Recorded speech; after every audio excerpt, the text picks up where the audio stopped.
Hoy, Carlos Yulo. Dapat yung sa issue ng ganyan sa nanay, dapat hindi na yan ino-open. Alam mo yung sa nanay, kasi nanay mo yan eh. Ibig sabihin, hindi ko yan nanay. Kung nanay ko yan, magkapatid tayo. Tama ba? Tapos sa bagay, basta dapat hindi yan ino-open. Kasi, in the end of the day, nanay mo pa rin yan. Hindi namin yan nanay, hindi yan nanay nung iba. Kasi kung nanay namin lahat yan, ang dami nating magkakapatid. Ano ba ang gulo? Ang hirap. Basta, alam mo ang problema dito?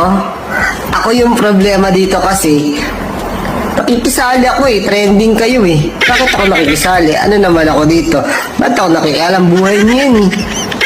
Pag buhay niyan,